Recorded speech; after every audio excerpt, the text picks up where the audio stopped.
Ok, muy buenos días a todos. Gracias una vez más por estar conectados y seguir este ciclo de webinars que venimos realizando con el Cite Madera por la Semana del Carpintero. El día de hoy nos toca la exposición Retos de la Carpintería del siglo XXI, la cual va a estar a cargo del Servicio Nacional de Educación de Colombia, el SENA, eh, y va a ser una charla compartida entre dos expositores, el señor Luis Fernando Martínez y el señor Andrés Usma. Vamos a tener la dinámica de la exposición de cada uno de 25 minutos.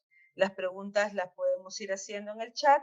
Va a ser luego una para de 5 minutos y luego se dará la continuidad a la segunda exposición. Entonces, para ir, ya que estamos con los tiempos apretados, vamos a avanzar con la presentación de Luis Fernando Martínez. Luis Fernando Martínez cuenta con 27 años de experiencia en procesos productivos y transformación de la madera como instructor del área tiene más de 18 años. Adicionalmente, ha preparado y actualizado conocimientos para el logro eficaz en el oficio en las siguientes titulaciones: tecnólogo en procesos productivos de la madera, ebanistería industrial, carpintería para la construcción.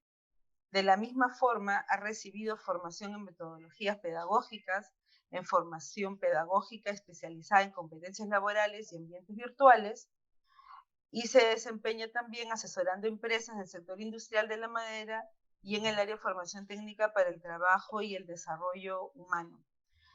Le damos el pase a Luis Fernando para iniciar con la presentación. Muy buenos días. Directora, muy buenos días. Le agradezco a todos los participantes de esta comunicación que tenemos ahorita en estos tiempos, que nos permite seguramente acortar distancias. Sé que muchos de los que están aquí compartiendo ya son carpinteros, otros son empresarios, otros se encuentran estudiando estudios técnicos y de formación profesional. Bienvenidos. Instructor del SENA. Hablar del SENA es hablar de retos. Hemos venido trabajando de la mano con el sector productivo en alianzas internacionales con CITE Perú. En algunas ocasiones he tenido la oportunidad de poder participar en algunas capacitaciones con el tema de evaluación y certificación de competencias, que sé que CITE lo hace hace un tiempo atrás. Les voy a compartir un pequeño video de lo que es el SENA para Colombia. Por favor, si me ayuda.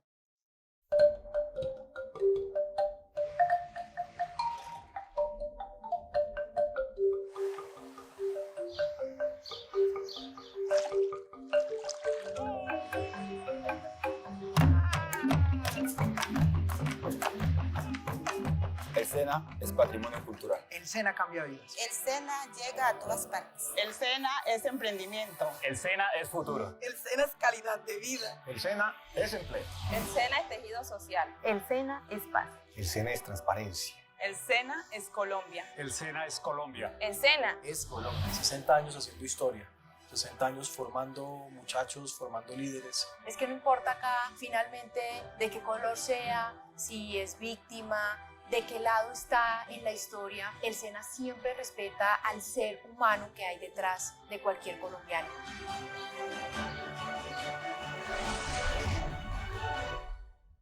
Es un corto video, en este momento ya tenemos 63 años. El SENA ha venido liderando la parte de formación técnica. Sabemos que Perú y países vecinos, a través del SENAT y las diferentes escuelas taller, también lleva capacitaciones a la población en general. Para nosotros es un orgullo que ojalá tuviéramos una conectividad mucho más acertada con nuestros hermanos de Sudamérica. Hoy en día, cuando hablamos de fuentes del conocimiento, estamos hablando de que no solamente está el docente, el instructor, también es importante el entorno. con qué medios estamos contando, si tenemos un espacio, si tenemos algunas prácticas. También las tecnologías de la información y la comunicación, como la que estamos utilizando precisamente en este momento. La Internet nos favorece también la información puntual acerca de la concepción de metodologías importantes para concebir lo que nosotros denominamos tecnología de la madera. Pero también está el trabajo colaborativo. Me acuerdo cuando estuve allá en CITE y me di cuenta de que entre ustedes había un lazo de amistad bastante importante. Y uno y otro se ayudaban para poder cumplir con las evidencias requeridas. Esto hace parte de las metodologías necesarias para aprender en un oficio como la carpintería. Es un reto bastante interesante. Yo me acuerdo que cuando yo empecé hace unos 20 y algo de años, era difícil que un carpintero con tradición, un carpintero de antaño, le pudiera orientar a uno los parámetros técnicos. Seguramente era contratado como técnico, pero difícilmente le enseñaba cuál era la metodología o el procedimiento más sencillo.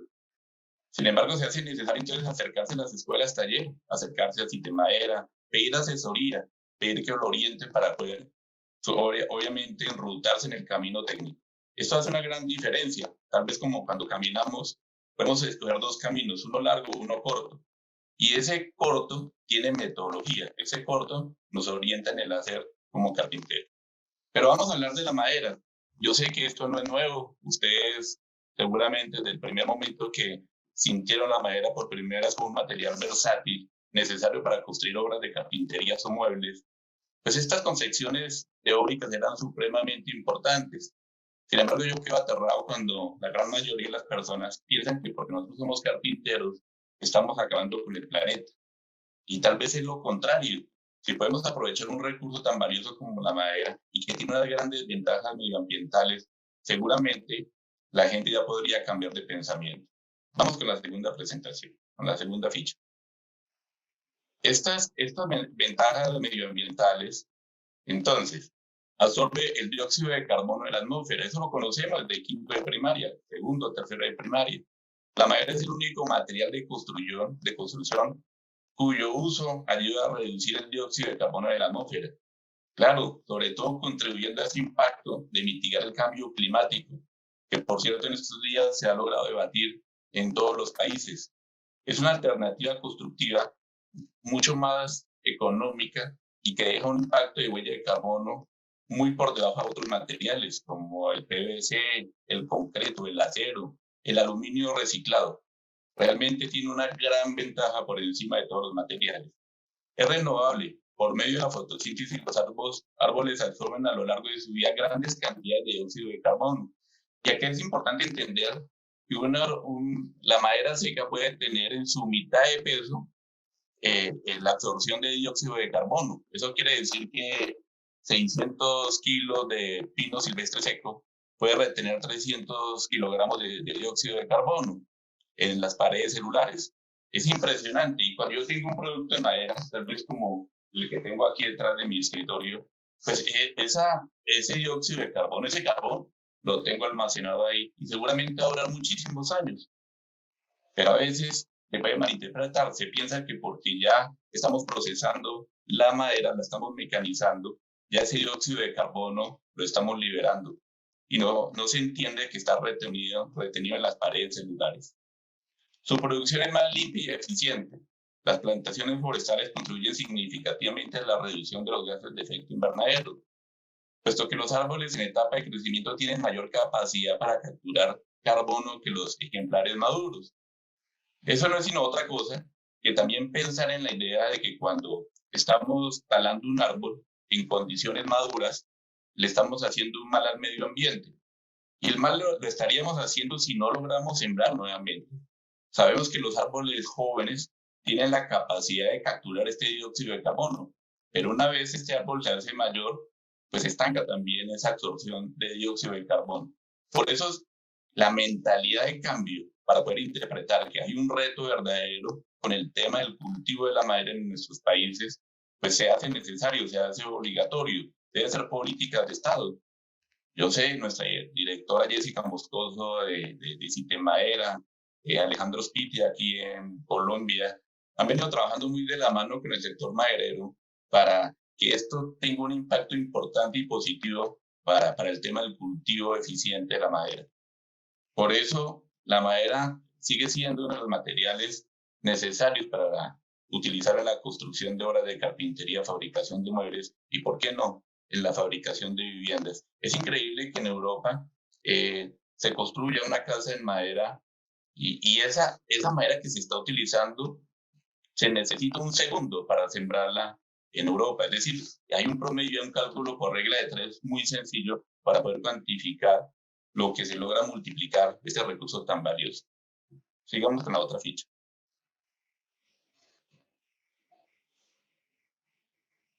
Bueno, la madera es el único material con balance de carbono negativo, pero por supuesto, el proceso de transformación no requiere alta mecanización. Aunque existe proceso de automatización, el tema de expulsión de carbono al medio ambiente sigue siendo negativa, lo que no sucede con el PVC rígido, flexible, con el acero. Si se dan cuenta, aquí hay unos rangos importantes de kilogramos de dióxido de carbono sobre metros cuadrados. El acero reciclado, el aluminio, mire el nivel de exposición que tiene. El ladrillo rojo, el bloque de hormigón ligero y la madera cerrada con un balance de carbono negativo. Continuamos.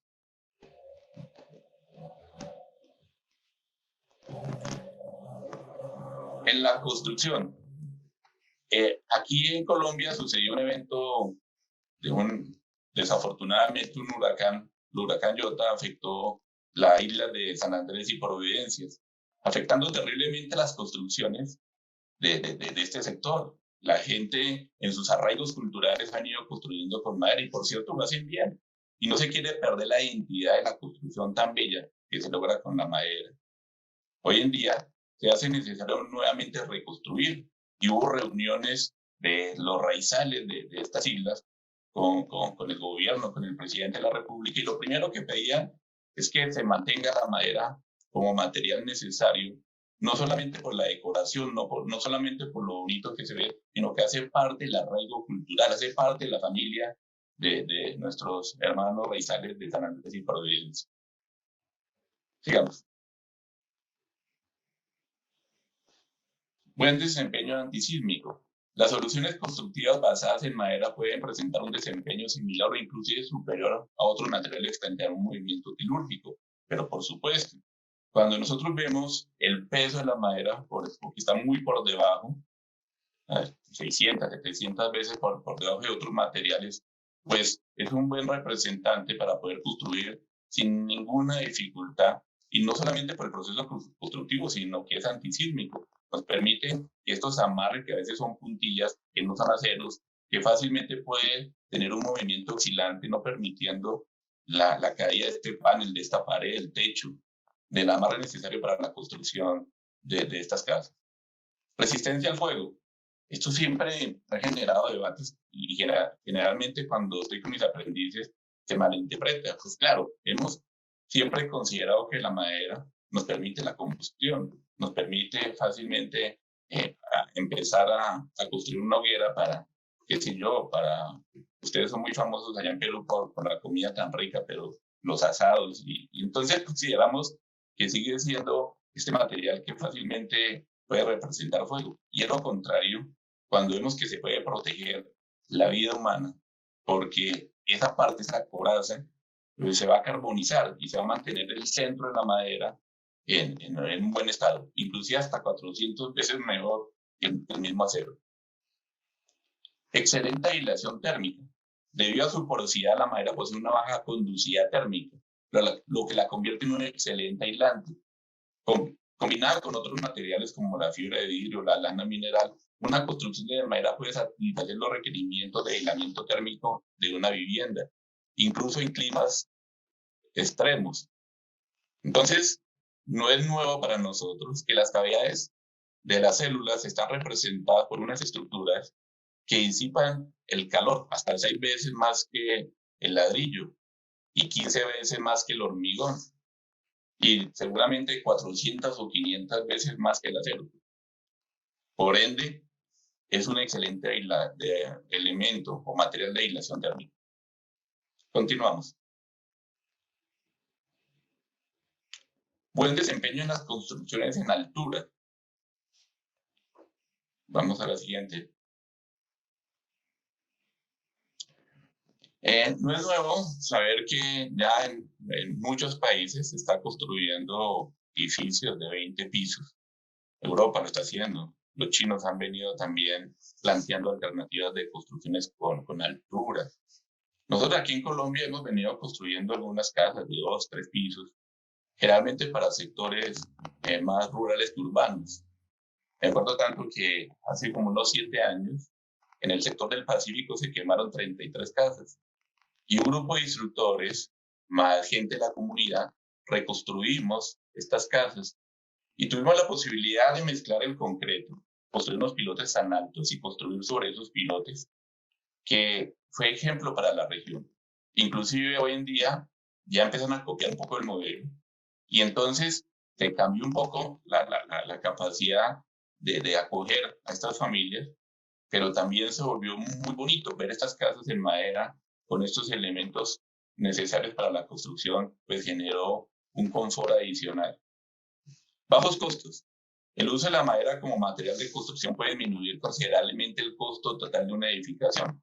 Comparada con sistemas tradicionales a base de tabiques, acero y concreto, una construcción de paneles de madera puede significar un ahorro hasta del 15%, pero por supuesto que sí.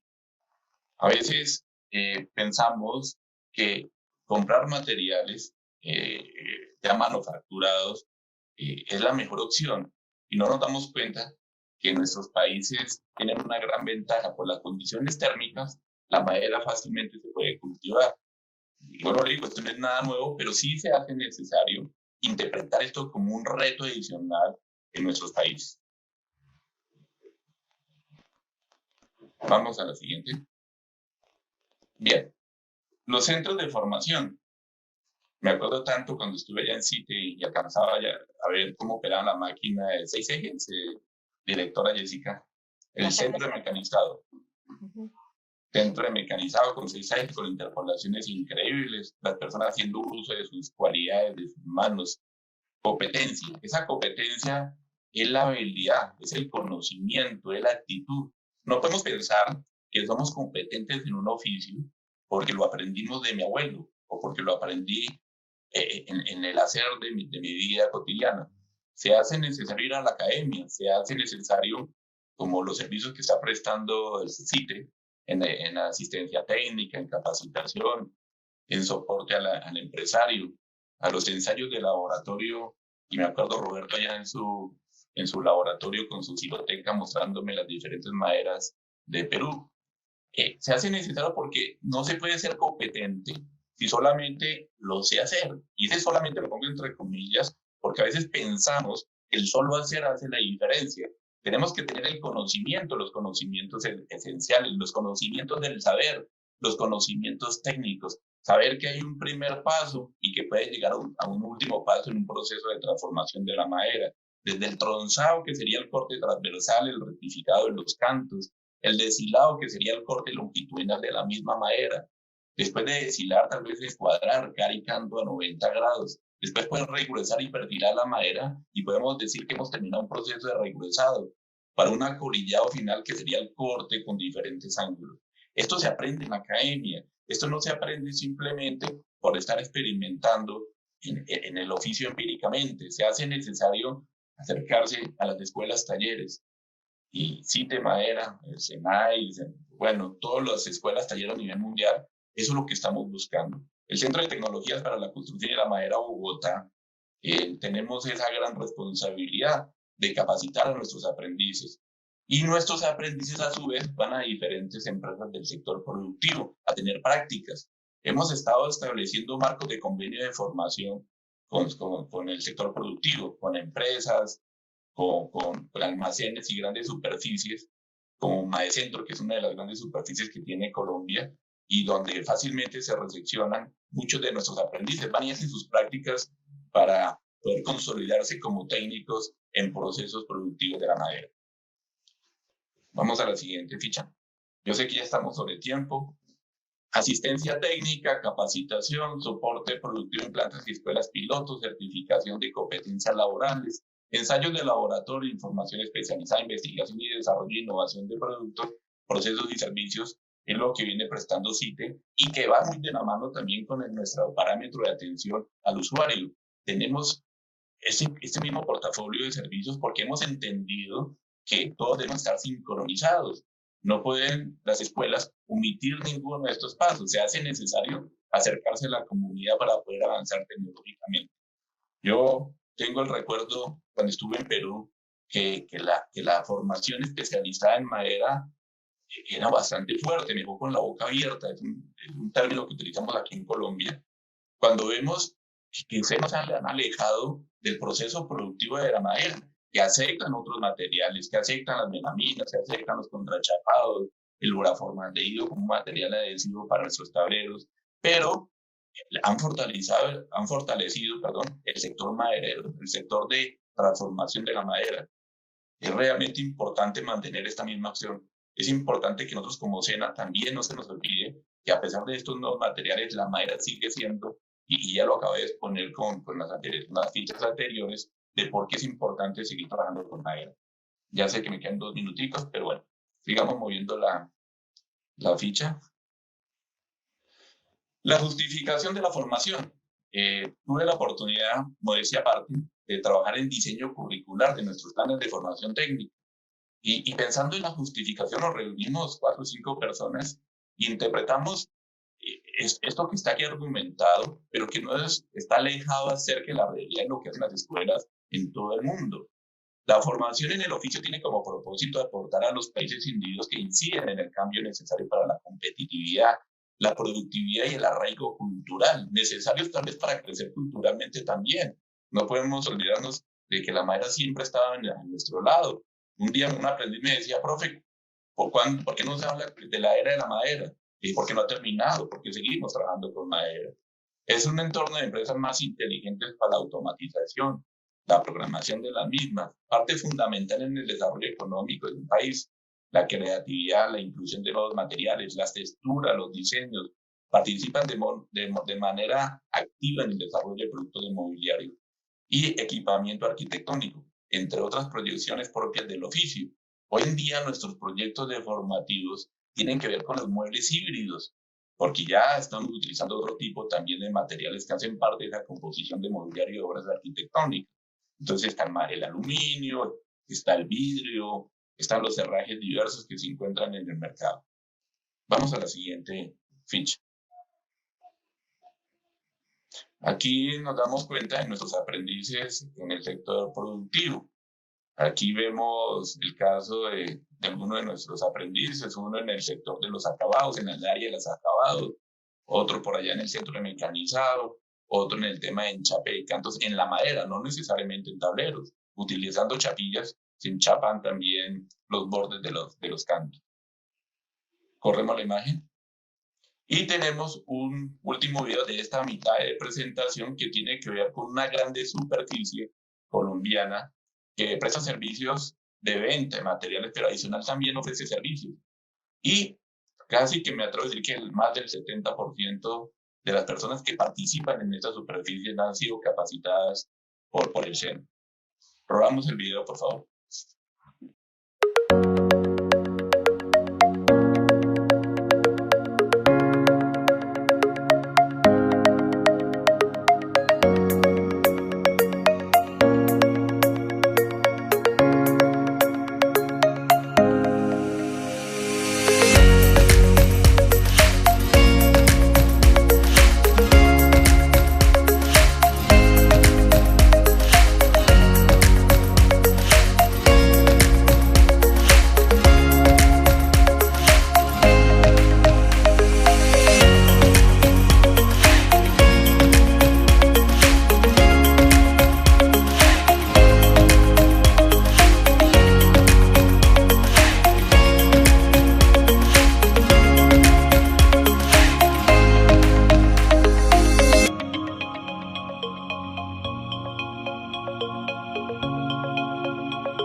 Muy amable.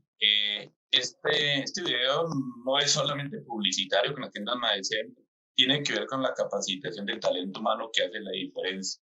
Podemos estar llenos de tecnología, de mecanización, pero ustedes como personas, para los que están aquí en sala, para los que dejaron de ingresar, seguramente acercarse a la academia les permite consolidar estas competencias que son necesarias. Directora, le agradezco mucho. Estoy ahora en preguntas. Discúlpeme. Sí, Luis Fernando. Agradezco realmente tu presentación, bien interesante. La última video nos muestra realmente los retos que tenemos que enfrentar en este momento de la pandemia, la digitalización, el diseño, la digitalización en el control de los procesos, la digitalización en el tema de las ventas, un nuevo mercado totalmente amplio. No tengo preguntas en el chat, no sé si hay algún participante que se anime a escribir, a hacer alguna pregunta, comentario para Luis Fernando.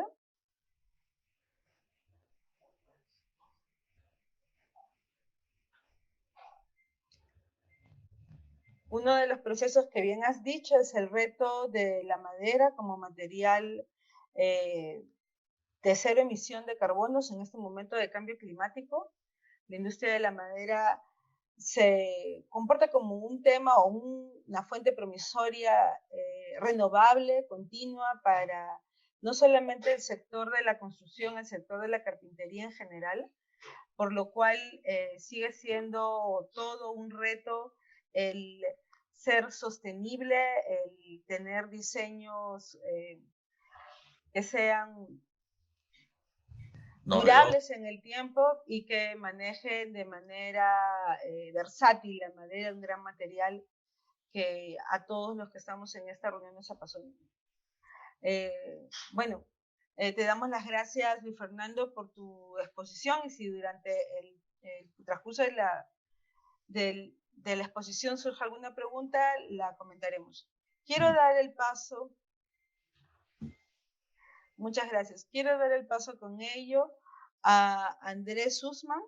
Él es profesor en diseño industrial y diseño gráfico de la Universidad de Jorge Tadeo Lozano. Es técnico en carpintería también del SENA y magíster en diseño de la Universidad Nacional de Colombia. Es instructor del programa de diseño de muebles del SENA desde el 13 y docente ocasional de la Universidad Nacional de Colombia desde el año pasado. Participa en el grupo de investigación de Colciencias, liderando proyectos de investigación como la identidad del mueble colombiano desde el año 2016 y la manufactura aditiva y la fabricación digital en el sector de la madera desde el 2018. Dicho eso, le damos la bienvenida a Andrés y continuamos con la exposición. Jessica, Gracias. muchas gracias por su saludo, muchas gracias también por la invitación a Cité Madera, a todo el proceso que también Sheila nos ha ayudado. Y bueno, teniendo en cuenta la primera parte que trabajó el compañero instructor Luis Fernando Martínez, pues voy a continuar complementando un poco lo que él ha mencionado. Realmente me parece que estos espacios son muy interesantes para poder narrar dudas, situaciones a las cuales nos estamos enfrentando. La pandemia hoy en día nos trajo otras lógicas de pensar, otras dinámicas, pero también nos permite acercarnos de otra manera. Así que la intención es ver como algunas de las reflexiones que nosotros hemos venido haciendo en nuestro grupo de investigación, además de nosotros como SENA, y más que resolver cosas en esta presentación, lo que queremos también es sembrar dudas, posibilidades y dejar material de donde nos podamos agarrar para ver cuáles estos retos que nos trae el siglo XXI, la digitalización, la transformación digital, los nuevos modelos de manufactura, pues que en definitiva están allí pues para nosotros. Así que un gran saludo a todos, esperando que estén muy bien, por supuesto, en estas situaciones difíciles. Bien lo mencionó Luis Fernando, no voy a hacer una larga introducción en esto. Hacemos parte del Servicio Nacional de Aprendizaje SENA, en una seccional Centro de Tecnologías para la Construcción y la Madera. Curiosamente, siempre se ha mencionado que hacemos parte del nombre de este centro de formación, pero como un apellido que todavía no ha logrado articularse como debería al sector de la construcción. Creo que es uno de los retos que propone Luis Fernando. Yo también voy a tratar de desarrollarlo un poco acá y un poco reforzando lo que dijo Jessica. En la parte inferior vemos un poco el taller, foto desactualizada, pero ese es el área donde nosotros hacemos capacitación sobre la transformación de la madera. Quiero empezar con esta primera imagen, un documento reciente que se llama, es el Digit4, fue el nombre que se le dio al documento, una investigación realizada en Europa, a partir de empresas y centros de formación similares a los nuestros, al SENA, Cité Madera, al SENAI. En este caso es del CENFIM, de algunas agremiaciones de fabricantes de mobiliarios europeos. También participó el CT, MyDime, bueno, que son prácticamente nuestros pares en otros lugares del mundo. Y el documento que está de libre descarga se denomina Impactos de la transformación digital en la industria del mueble de madera. Y todo esto relacionado con lo más interesante que ha venido trabajando esta semana el carpintero, y es 4.0, industria 4.0, digitalización, procesos de manufactura, control, automatización. Así que quiero poner esta imagen acá para que podamos acceder en algún momento a ese documento. Igual está de libre descarga, de todas maneras lo podemos hacer llegar a través de Cité Madera a todos los interesados. Y nos plantea los retos, no solo los retos tecnológicos, sino como bien lo dijo Luis Fernando, los retos de formación, los perfiles profesionales. En un momento nos pregunta y nos dice el documento que pareciera que la industria de la madera está perdiendo nuevos profesionales, que esto que fue de por lo menos en nuestros países de tradición, que pasaba del abuelo a papá y de papá a hijo y así sucesivamente, parece empezar a perder esa vigencia, y es porque la madera bien y su trabajo ha sido de toda la vida, pero hay que darle una nueva versión a este material. Hay que volver a potenciarlo. Bien lo dijo Luis Fernando. Yo no estoy diciendo nada nuevo, que la madera genera 0 emisiones, que la madera es sostenible, que la madera da calidez. Todo eso nosotros lo sabemos y así llevamos tiempo con eso. Pero algo está pasando y es que parece ser que nos están opacando y nos estamos dejando opacar en nuestro material por otras tecnologías, por otros principios y otros discursos. Uno de los retos que en este momento nosotros tenemos es cómo esto va a ser otra vez parte de nuestra cotidianidad, de nuestra vida, de nuestros entornos, de lo que habitamos, de donde vivimos. Entonces, volver a ello nos requiere también acercarnos a esta transformación digital.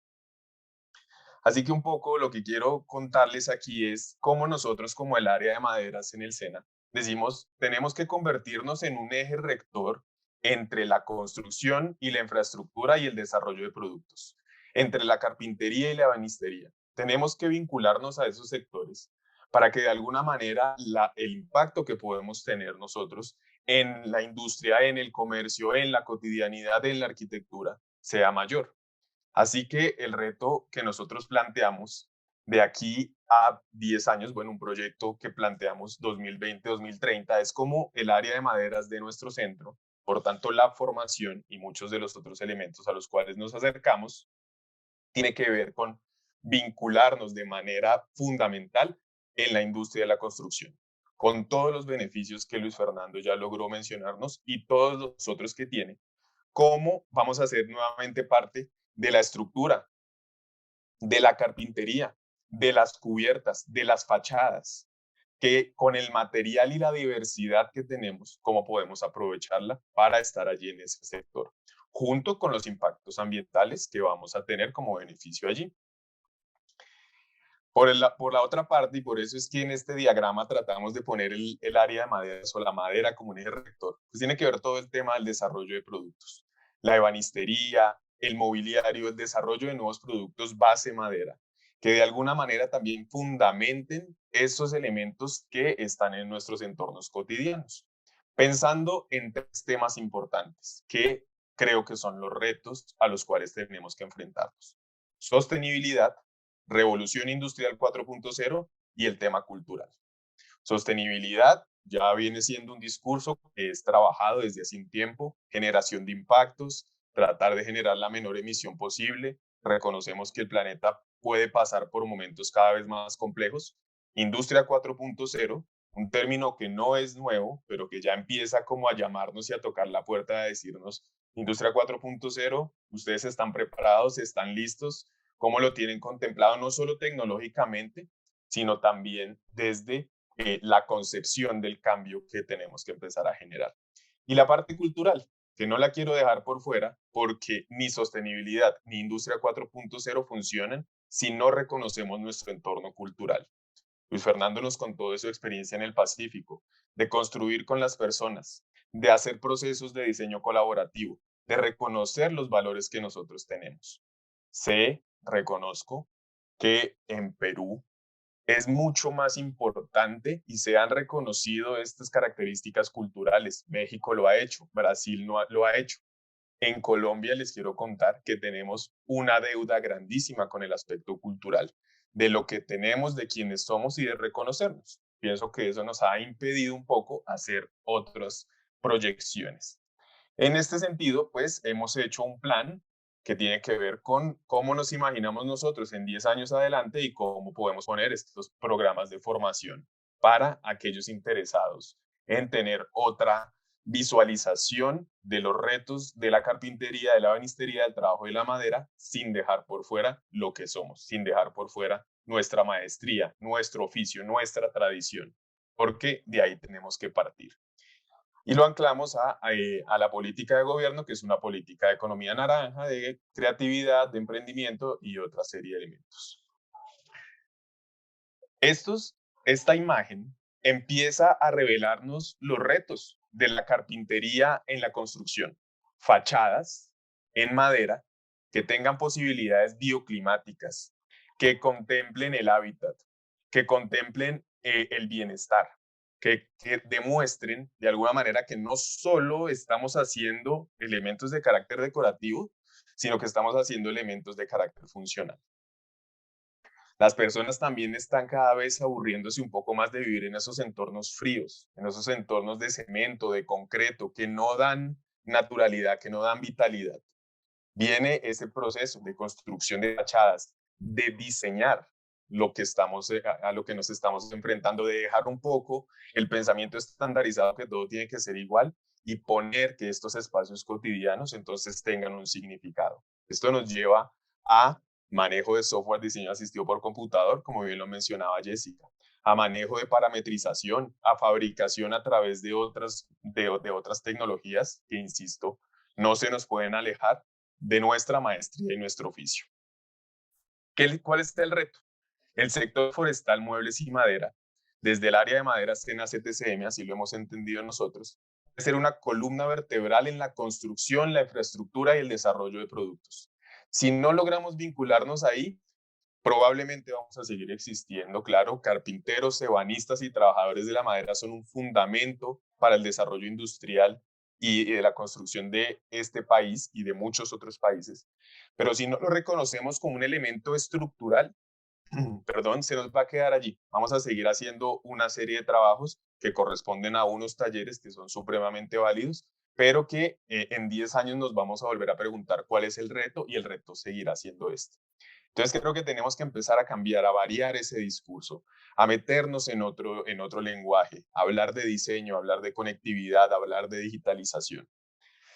Para eso tenemos que reconocer cómo vamos a utilizar manufacturas de carácter aditivo, impresión 3D, cómo vamos a utilizar manufactura sustractiva, corte CNC, ruteado CNC, procesos que además cada vez se nos están acercando más, porque el acceso a ellos se está facilitando. ¿Cómo vamos a aprovechar nuestro entorno cultural? ¿Cómo reconocemos lo que somos y desde ahí lo que podemos ser? Artesanía, semiindustria, procesos no necesariamente automatizados, lógicas de producción vernáculas que hacen parte de nuestro pensamiento tradicional. Y así, si sumamos materiales, procesos y tecnología, impactamos en la formación. Claro, en este momento, nosotros como SENA, como bien lo dijo Luis Fernando, nos basamos en eso, en la formación, no en tecnología por tecnología, sino en hacer formación. El mundo en la construcción en madera ya está supremamente adelantado. Nosotros en Colombia tenemos muchas dificultades de carácter legal para poder hacer edificios en altura. Luis Fernando nos comentó casas de 2 pisos, casas de 3 pisos en algunas zonas, porque es el material que se necesita, pero aquí las normas todavía nos están impidiendo que logremos hacer construcción de alta densidad. Y es porque hay otras industrias que tienen este negocio y no quieren perder. La industria del concreto, del ladrillo, del cemento, del hormigón, del acero. Y entonces ya está demostrado en el mundo y las pruebas y ensayos determinan que la madera puede tener una gran capacidad de resistir construcción en altura. Así que nosotros no podemos seguir esperando a que nos den como la viabilidad para hacerlo, sino tenemos que reconocer lo que se ha hecho. En Latinoamérica hay avances tremendos, o en Sudamérica. Brasil tiene un gran avance en construcción en madera. Chile tiene un gran avance en construcción en madera. Argentina. Y ahí vamos nosotros. Colombia va ahí. Como que se hacen pruebas, pero todavía hasta que la normativa no pase, pues nos va a generar dificultades. Ya hablando técnicamente o haciendo paso por paso sobre esa cantidad de tecnologías que tenemos que utilizar, fabricación digital. ¿Cómo podemos aprovechar el hecho de que hoy en día diseñamos a partir de un equipo de cómputo con un software de diseño asistido por computador que nos facilita muchos procesos y que su conectividad directa con una serie de máquinas hacen unos procesos de mecanizado de carácter más industrializado y automatizado? Si yo digo esto hace unos años, muchos pensaríamos, ¿cuándo yo voy a tener una máquina de control numérico computarizado? Lo veo muy lejos, pero cada vez está más cerca, los costos disminuyen. Las posibilidades de desarrollo local de estas tecnologías también están cerca. Yo no necesito tener la gran máquina para hacer procesos de fabricación digital. Yo necesito reconocer qué hago, a quién voy, quién es mi usuario, quién es mi cliente y poder tener ese proceso. Corte ruteado CNC, torno CNC, impresión 3D, corte láser. ¿Cómo lo vamos a hacer parte de nuestros procesos de fabricación y prototipado? Reto que nos va a dejar allí la duda. Construcción sostenible. ¿En qué nos tenemos que enfrentar? A metodologías BIM. Eso tiene que ver con la parte de cómo el sistema de automatización de la construcción necesita de procesos de la madera para poder construir. Si nosotros nos alejamos de la construcción sostenible y no estamos en el BIM, quienes estén trabajando con el BIM, que es una metodología de fabricación y construcción de Building Information Modeling, si no estamos ahí, pues difícilmente nos van a tener en cuenta. Construcción sostenible, instalación, capacitación e instalación, el confort, el hábitat, los materiales a trabajar, la tradición, la simulación, la fabricación digital por CNC. En cuanto a la producción sostenible, tenemos que ver con los Fab Lab, los laboratorios de fabricación, la CNC con fabricación digital, la impresión 3D, el software, el prototipado, el escaneado 3D, el elemento artesanal y los nuevos materiales. Ahí es cuando tenemos un poco los dos retos. Tratamos de ir como llevándolos hacia donde nos estamos dirigiendo. Bien. Continuando acá, nos enfrentamos a la madera reto, la madera como alternativa sostenible. Luis Fernando hizo una gran introducción aquí al respecto. Reconocemos que muchos nos han dicho, pero oiga, ¿cómo así que la madera es sostenible si es un recurso y se talan los árboles y tal y no sé qué? Y algunos nos han tratado de ponernos a dudar si la madera es sostenible o no. La madera es sostenible. Sí está de bosques generados de manera sostenible. Recordemos que es un recurso renovable, pero tenemos que ser conscientes de cómo se está haciendo el proceso de renovación. Así que nos permite, claro, sostenibilidad porque puede reducir muchos impactos, pero no podemos tener el concepto de depredar el bosque, que es un concepto que hemos venido teniendo. Grandes dificultades nosotros en Colombia para reconocer eso, para poder cuidar bosques nativos. La diversidad de materia prima que tenemos acá en cuanto a madera es amplia, pero en un momento hubo tanta depredación de bosques que difícilmente podemos acceder a esos materiales y hoy en día está muy controlado. Perdón ahí por los ladridos ahí de los perritos. Eso hace parte de estar aquí en casa. Bueno, desafíos de la madera en la industria.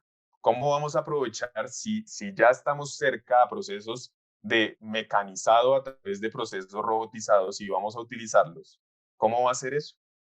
Brazos robóticos, mecanizado automatizado, corte CNC en 3 ejes, en 4 ejes, en 5 ejes, esculpir, bueno, una serie de elementos que uno lo ve y dice, wow, si ese es el futuro. Claro que a mí me dijeron que este era el futuro hace muchos años y que los robots nos iban a reemplazar. Yo hoy en día no creo eso. De pronto cuando era pequeño lo creía y me imaginaba la producción de robots. Ahora no lo creo tanto así. Pero me gusta mucho lo que aparece allá abajo y es hacia el artesano del futuro. ¿Cómo nos vamos a pensar en artesanos de la madera del futuro? Porque no podemos perder lo que somos por el hecho de que hay una máquina que ahora hace otros procesos de mecanizado. Entonces me imagino cuál es el reto para decir es que la máquina no es la que va a producir por sí misma. Yo estoy haciendo un proceso que podríamos pensar en tener un oficio que viene de nuestra tradición y se refleja allí en nuevas máquinas. Este es un poco el diagrama de problemas del cual nosotros estamos basados. De alguna manera no somos un fundamento en la construcción y en la infraestructura porque hay unos conceptos erróneos del material, porque se cree que el material es de mala calidad, porque se considera que el material no nos brinda la eficiencia que sí nos brindan otros materiales. Además, porque nos pasa algo supremamente curioso y es que como hay tanta, resulta que no es tan bueno, ¿no? Países como Suecia que basan su arquitectura, su mobiliario en pino, y nosotros acá que tenemos grandes extensiones de bosque de pino, no es que el pino no es tan chévere, preferimos tener otras cosas, entonces un poco miramos para otro lado y nos damos cuenta que sí, pero aquí siempre ha estado. Esto es un mapa de problemas, pues quisiera como poder avanzar en más cosas. El tema que estamos enfrentándonos es amplio y quisiera como dejar las semillas y las dudas ahí. Noticia medianamente reciente, año 2015. Los rascacielos del futuro serán en madera. ¿Cómo es eso? Ya estamos buscando materiales de otro impacto, necesitamos cambios, enfrentarnos a otras situaciones y ahora resulta que hasta un rascacielos en madera. Eso no se veía previamente. Y no se veía por malas concepciones de material e insisto, por unas decisiones industriales de que el material no era el adecuado. Hoy en día pruebas técnicas demuestran que podemos construir con madera y podemos construir en altura con madera. Pero para eso requerimos también nosotros reconocer lo que hay allí, saber cómo funciona, saber cómo nos enfrentamos a una madera de carácter estructural. Así que aquí están las pruebas, los estudios, los elementos que demuestran cómo será el futuro de los rascacielos en madera, cómo se van a construir estructuralmente, ¿Cómo va a ser ese concepto de construcción seca? ¿Cómo se va a utilizar la madera laminada cruzada? Que es como el tema que necesitamos empezar a cambiar también los materiales en su configuración para hacer otra serie de contrachapados que permitan construir esto. Pero la ciudad no solo es el rascacielos en madera. Las ciudades del futuro planean la ciudad habitable, la ciudad como bosque, la ciudad respirable, la ciudad que no contamina, la ciudad que deja de ser concreto y gris por una ciudad que pueda ser biofílica, por una ciudad que pueda tener un sentido con la naturaleza, que respalde otras necesidades. Así que en la construcción tenemos un reto muy grande y no es simplemente poner las ventanas, las puertas y los pisos, sino que la construcción estructural puede ser en madera. Allí les pongo ese reto. Un poco de lo que puede pasar en un diagrama de causa y efecto, de dónde vienen, conceptos erróneos, normativas y un sector que en Colombia es de difícil categorización y qué efectos puede tener, que nos vamos a rezagar frente a tendencias y que pues no va a haber una migración a materiales sostenibles. Todo esto es un poco la metodología BIM. ¿Cómo nos vamos a articular entonces desde la madera metodología BIM a través de procesos de software CAD para la construcción, para el mecanizado, para que esté listo, para que se pueda utilizar por constructores, arquitectos? Porque en la metodología BIM esto tiene que estar a la mano. Eso quiere decir que nosotros vamos a tener que ponerlo y diseñarlo para que esté a la mano de ellos. El tema de la madera laminada cruzada, que ahí es cuando empieza a hacer construcción con madera laminada cruzada en altura, por las capacidades estructurales que tiene. Eso quiere decir que tenemos también que pensar en cómo utilizar el material, reto, y algunos ejemplos de lo que ya podemos ver en algunos lugares del mundo y el cambio que suceden en los entornos entonces, cuando nos enfrentamos a techos, a fachadas, a estructuras, a elementos que están fabricados en madera. Voy rápidamente al otro sector, al sector del desarrollo de productos, un poco con el tema que los productos que se fabrican y se diseñan no tienen que ver con una realidad social, cultural y productiva. Mucha importación, evidentemente, el costo, lo barato, lo que se puede adquirir fácilmente, que no representa lógicas de la localidad.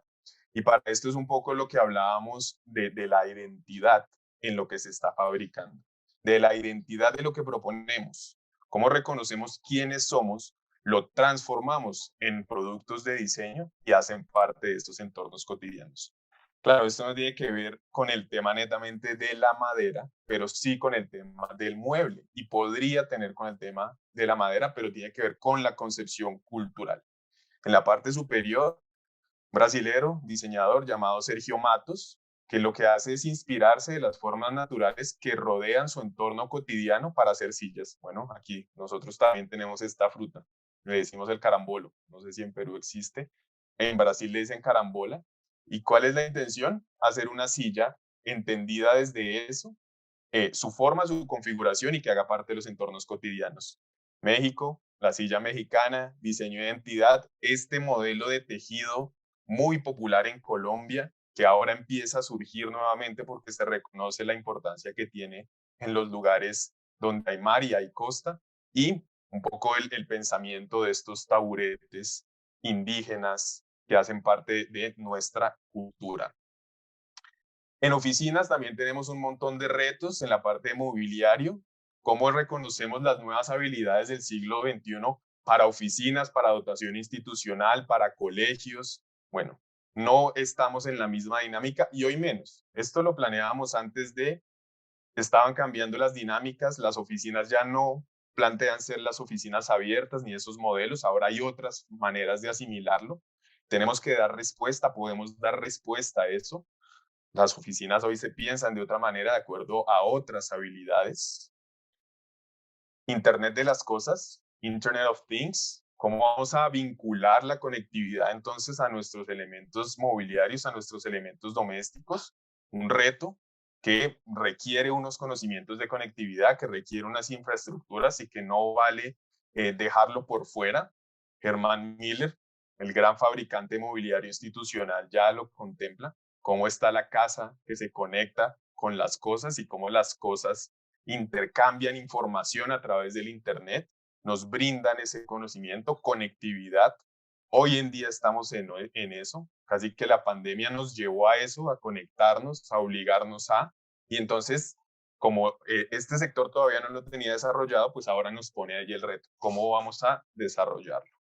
Va a pasar previamente conocimiento ancestral y cultural, que es algo que viene siendo muy importante para reconocer los procesos de quienes somos, diseño indígena, pensamiento vernáculo, cómo reconocemos la diversidad de lo que somos y eliminamos un poco esa estandarización de que todos tenemos que ser iguales en todos los lugares. Tenemos mucha información nosotros en nuestro know-how, en lo que somos, de dónde venimos, en nuestro elemento cultural, y un poco lo hemos obviado, por lo menos en Colombia lo hemos obviado más que un poco. Así que hay un reto muy grande y es volver a ese pensamiento y a ese retomarlo para hacer procesos de diseño colaborativo y participativo. Prototipado rápido, escaneo 3D, fabricación digital, impresión 3D, fresado CNC, para poder prototipar productos que requieren una verificación previa. Impresión 3D en el mueble ya empieza a ser una realidad. La impresión 3D antes eran cositas así chiquitas, ahora se pueden imprimir sillas, ahora se pueden imprimir casas en 3D, y entonces eso nos va a poner otro reto a nosotros, y es cómo nuestro sector estará vinculado a ese mundo de la impresión 3D. La manufactura aditiva, que ahora se hace a gran escala, fabricación de sillas, fabricación de elementos, y aquí abajo, que es súper interesante, la fabricación aditiva a gran escala a través de reciclaje. Todas estas bolsas negras se convirtieron en esta silla. Procesos de diseño, manufactura aditiva, fabricación digital. Pero ya para ir cerrando, sin perder el oficio y la maestría. Esto hace parte de nuestro oficio, esto hace parte de nuestra maestría. Entender el material para unirlo.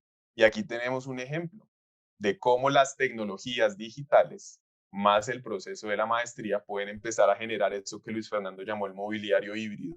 Materiales diversos, procesos diversos, complejidades para la fabricación con la experticia del artesano. ¿Cuál es el artesano del futuro? ¿Cuáles son sus herramientas? ¿Con qué vamos a contar? ¿Con qué acceso tenemos? Y aquí un poco esta imagen, cómo reconocemos que no por el hecho de tener una CNC ya corté y listo. Hay que pensar en el ensamble, hay que pensar en la estructura. Termino con estas dos imágenes, la que amplía el mobiliario híbrido desde la impresión 3D. Este es un elemento que se imprime en 3D y une dos piezas de madera. Y no puede ser un elemento que carezca del oficio, que carezca de la belleza del oficio. Tiene que ser continuo. Así que tenemos que pensar un poco en cómo vincular, no reemplazar, vincular lo que sabemos y lo que tenemos con esos nuevos retos a los cuales nos estamos enfrentando. Pensar fabricación digital y CNC desde el ensamble, desde la unión, ¿no? De cómo dos piezas de madera están allí relacionadas para hacer estructura que después soporta las actividades cotidianas, como la fabricación digital también lo puede hacer.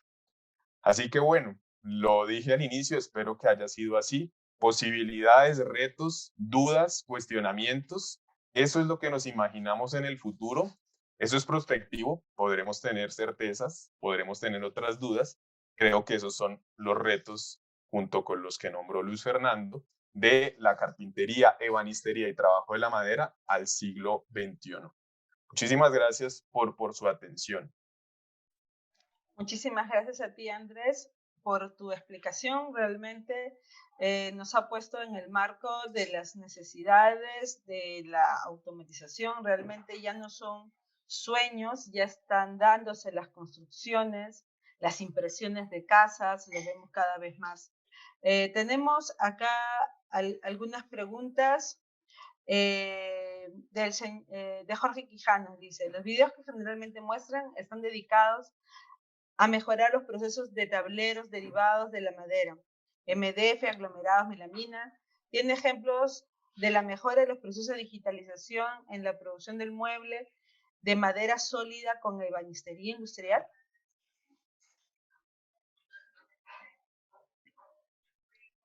Sí, hay creo que Jorge, perdón, de pronto si me salto sobre Luis Fernando, pero es que ese es uno de los retos que hablamos nosotros con Luis Fernando en algún momento, y es el mundo de los tableros se nos vino encima. Y se nos vino encima, digamos, más por una imposición que por una decisión. Y eso nos hizo alejarnos un poco de los procesos de automatización, de digitalización sobre madera sólida. Resulta que muchos de estos procesos igual pueden ser utilizados en madera sólida. Y con Luis Fernando hablamos una vez que nosotros pareciera que operamos como primero dependiendo de lo que hacen otros para después tomar nuestras decisiones. Y hoy en día que el mundo vuelve a cambiar como a la madera sólida, nosotros apenas estamos como terminando de entender el mundo de los tableros.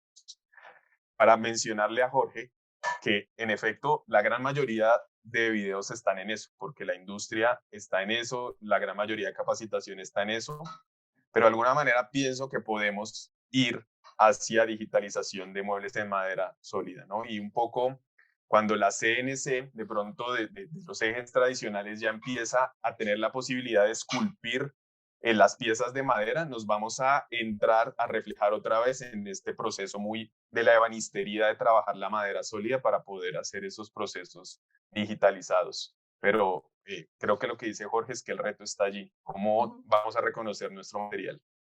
Ok, voy a hacerle 2 preguntas porque estamos con el tiempo y empezó la otra charla. Las voy a leer y de ahí les doy la palabra a cada uno, ¿sí? Gustavo pregunta, ¿el SENA dispondrá de estrategias diferenciadas del desarrollo de productos, madera de bosques naturales y madera de plantaciones? Y si es así, ¿cuáles son? La siguiente pregunta es, el gran problema con la melamine. ¿Qué hacemos con la melamine que no es reciclable, ¿no? Y por último, hay una pregunta de Santiago Ruiz que dice, ¿es la impresión 3D más sostenible que la fabricación artesanal? Le doy el pase a Luis Fernando. Gracias, directora. El SENA atiende a nivel cultural todas las regiones del país. Por ende, tiene que permitir que se utilice madera de los bosques naturales. Ya lo dije en la primera parte. Cuando un árbol ya tiene su adultez, se puede talar con los permisos correspondientes, con los permisos pertinentes para poderlo hacer. Sin duda alguna, desafortunadamente no lo podemos ocultar menos a ustedes, nuestros hermanos peruanos. En Colombia hay zonas de difícil movilidad. El narcotráfico también ha impactado muy fuerte en nuestros bosques. La tala no es pensando en la fabricación de muebles, sino desafortunadamente por estos cultivos ilícitos. Pero por supuesto que está permitiendo que se toquen estos bosques naturales y se hacen campañas constantemente para la reforestación. Lo hacen muchos empresarios aquí a nivel Colombia. Lo hizo Pisano en el pasado con los bosques más productivos en maderas cultivadas. Ok, muchísimas gracias. Luis Fernando. Le doy la palabra a Andrés y le pido que sea concreto en la respuesta. Claro que sí.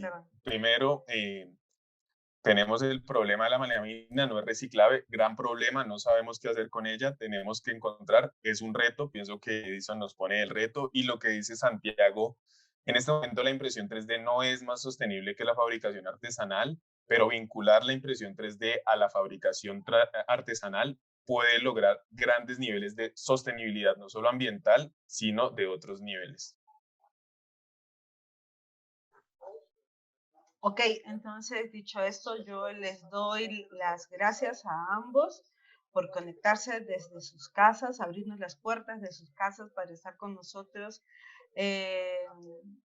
aquí, celebrando el Día del Carpintero de Perú, y también les deseamos a ustedes, como carpinteros, maestros carpinteros, un feliz día, y desde ya agradecemos a todos. Pueden dar, ¿cómo se llama? A todos los participantes dejar sus comentarios a través de la web o del correo del Sitio Madera, y desde ya los invito a participar en la charla de la idea al producto que está a cargo del IDIT de México. Muchísimas gracias a todos. Muchas gracias. Gracias, feliz día. Gracias. Bueno. Gracias.